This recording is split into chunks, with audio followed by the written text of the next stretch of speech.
Bom dia, queridos, tudo bem com vocês? Como vocês estão? Aqui quem vos fala é o Pastor Mesaque, a paz a todos. Hoje estamos no nosso 11º dia de exposição do livro do Êxodo e hoje meditaremos no capítulo 33, 34 e 35. O capítulo 33 relata a garantia da presença de Deus. Por causa da sua misericórdia, Deus permitiu que o povo continuasse sua jornada para a terra que ele havia prometido aos seus antepassados. Mas por causa do seu pecado, ele não poderia ir com eles para que não os destruísse.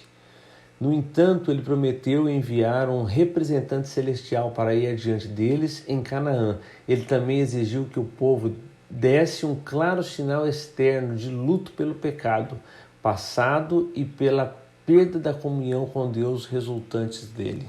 A recusa de Deus de ir com Israel incomodou Moisés. Ele, portanto, veio a Deus com mais um pedido em nome do povo rebelde. Ao introduzir esta oração, o escritor nos dá uma imagem de como o povo de Israel adorou durante o tempo antes de construir o tabernáculo.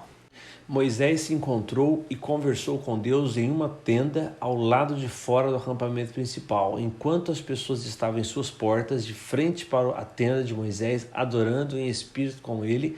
O assistente principal de Moisés, que era Josué, atuou como guardião deste local sagrado para reuniões. Então Moisés faz uma pergunta ao Senhor: que diferença haverá entre o teu povo e um outro povo qualquer se o Senhor não estiver junto com a gente? Seremos iguais a todos, não haverá diferença. Então, se o Senhor não for, não nos faça ir, porque só iremos com a sua presença. O povo pode ter sido rebelde, mas Moisés não queria que Deus se afastasse deles completamente. Ele pediu a Deus uma indicação clara dos seus planos.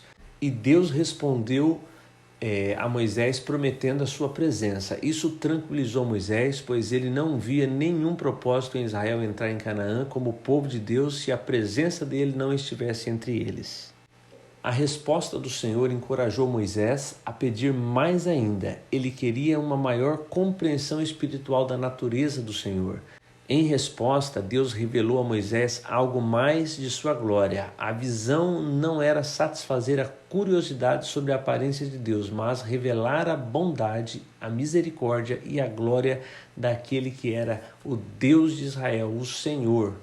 Essa visão que o Moisés teve da glória do Senhor pela fenda da rocha aconteceu um pouco mais tarde, quando Moisés subiu novamente com as tábuas de pedra que o Senhor ordenou que ele fizesse 2 novas, pois tinha quebrado as outras, e ele subiu ali para ser feitas as novas marcações, e neste momento foi onde ele teve a visão da glória de Deus pela fenda da rocha. O capítulo 34 trata das novas placas da lei. Quando o povo jurou pela primeira vez sua fidelidade à aliança, prometeu cumprir todos os seus requisitos. Nós vimos lá em Êxodo 24, do 3 ao 8, porém na prática eles fracassaram gravemente. Deus, em sua graça, renovaria a aliança e para esse fim chamou Moisés de volta ao monte. Sua nova revelação a Moisés, portanto, enfatizou seu amor, misericórdia, mas também lembrou ao povo da sua justiça justa.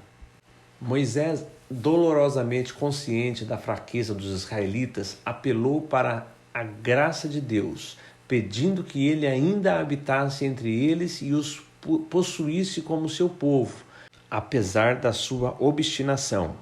Deus então renovou sua aliança, prometendo provisão e proteção a Israel. Ele faria o mundo se surpreender com a grandeza de seu poder ao expulsar nação após nação para dar ao seu povo a terra que lhes havia prometido.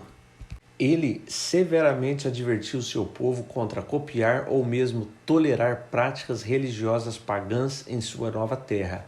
Este aviso foi particularmente apropriado, tendo em vista os eventos recentes no culto ao ídolo de ouro. Abandonar a Deus e seguir outras ideias religiosas seria adultério espiritual, comparado à infidelidade de uma mulher que deixa o seu marido por outro homem. Acompanhar a renovação da aliança foi uma ordem para o povo nunca esquecer sua libertação do Egito. Portanto, eles deveriam celebrar a festa dos pães asmos e manter a prática de redimir o primogênito. Nós vemos no capítulo 34, 18 ao 20, e também vemos do capítulo 12, do 15 ao 36. Também mencionada especificamente foi a obrigação de guardar o sábado semanal e as festas anuais. Lembretes adicionais diziam a respeito dos requisitos para sacrifícios e primícias. Deus não fez uma declaração de que a aliança que Israel havia quebrado foi restabelecida.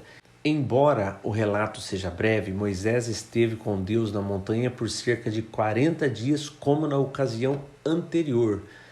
Então a aparência de Moisés foi tão mudada através do encontro com Deus que ele cobriu o rosto com um pano para falar com o povo. O homem que conheceu a Deus não tinha consciência de sua glória, até que outros lhe disseram. Por outro lado, as pessoas que caíram facilmente no pecado ficaram com medo quando encontraram alguém que lhes parecia um mensageiro brilhante de Deus. O capítulo 35 trata das palavras que o Senhor ordenou. Esta seção repete amplamente as instruções dadas na montanha no capítulo 25 até o capítulo 31 e enfatiza que o povo tinha que fazer a obra de Deus de acordo com os requisitos de sua aliança. Então, nesse capítulo, essas repetições é porque agora eles começam a executar as obras que o Senhor tinha falado com Moisés no monte, e depois nós vemos essa repetição, porque eram muitos detalhes, então não está simplesmente repetindo, agora eles começaram a executar aquelas obras. E começa enfatizando sobre sábado e oferta. Portanto, eles deveriam guardar o sábado. Nós vemos a referência em Êxodo 35, do 1 ao 3. Se eles queriam que Deus aceitasse sua oferta para a edificação do tabernáculo, teriam que apresentá-las em espírito de alegria e vontade. 35, do 4 ao 29. Embora todos pudessem oferecer oferendas, somente aqueles com a habilidade dada por Deus e a motivação certa deveria fazer o trabalho. Êxodo 35, versículo 30 e capítulo 36, versículo 1.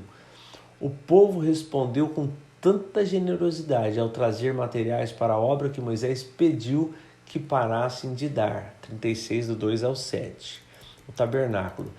Os operários estão começando no tabernáculo, fazendo a dupla camada de revestimentos interno e a tenda externa de dupla camada. A estrutura de madeira, os pilares e as cortinas, a arca e propiciatório, a mesa, o candelabro e o altar de incenso. Eles também fizeram os artigos para a área da quadra, a saber, o altar do holocausto, e a pia e a cerca que cercava a quadra. A seguir segue uma lista de ofertas e um relato das roupas dos sacerdotes. Com muita satisfação e agradecimento, Moisés inspecionou as partes completas, mas ainda não montadas, do tabernáculo.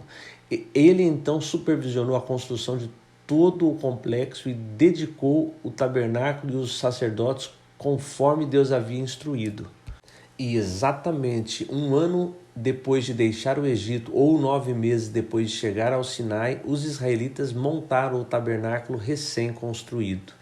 A nuvem então repousou sobre ele com a evidência visível da habitação de Deus entre o seu povo como o centro de sua vida e o objeto da sua adoração. E essa mesma nuvem os guiou em sua jornada pelo deserto até Canaã. Se acampar ou viajar, o Senhor, o seu Redentor da aliança, estava com eles. Êxodo 40, do 34 ao 38. Queridos, e assim finalizamos mais um dia de exposição e meditação da palavra do Senhor. Quero deixar uma palavra para vocês na sequência dos fatos. Então Moisés desce, encontra o povo profanando ali na idolatria, quebra as pedras. Depois o Senhor diz para ele que não iria subir e ele ali clama. A intercessão de Moisés ali é uma representação, um tipo de Cristo, como Cristo fez e faz por nós, igreja. Então, quando o Senhor se dirige dizendo que não iria com eles, ali o Senhor estava trabalhando, estava preparando Moisés para que ele viesse crescer com tudo aquilo que estava acontecendo. Então, quando o Senhor fala para Moisés desde lá de trás, olha, eu vou destruir esse povo, eu vou suscitar um povo que saia de você, a partir de você, e agora o Senhor dizendo para Moisés, eu não vou com vocês, o Senhor estava ali preparando Moisés para tudo o que viria, porque a obra ainda havia muitos anos de obra ainda até chegar em Canaã para que eles possuíssem a terra. Então, às vezes, o que nós passamos nas nossas vidas, nós precisamos estar atento, porque o Senhor ele sempre está cuidando de nós. E não é porque nós ouvimos uma palavra, às vezes, dura ou uma situação adversa nas nossas vidas, é que o Senhor está nos abandonando e não quer mais estar conosco. Acontece situações assim porque o Senhor quer nos chamar, Ele quer saber qual a resposta que nós temos para dar a Ele. Na primeira ocasião que o Senhor falou, Moisés, eu vou gerar um povo a partir de você, a resposta que Moisés deu foi uma resposta bem diferente do que muitos de nós daria. Ele falou, Senhor, não, se o Senhor não for perdoar este povo, então nem interessa para a minha vida. Então ele não estava pensando em sua glória, ele estava pensando em clamar pelo povo naquele momento. E no segundo momento, o Senhor falou que um anjo ia proteger eles, e a resposta dele falou assim, não, o que nos interessa é a tua presença, é o Senhor morando conosco.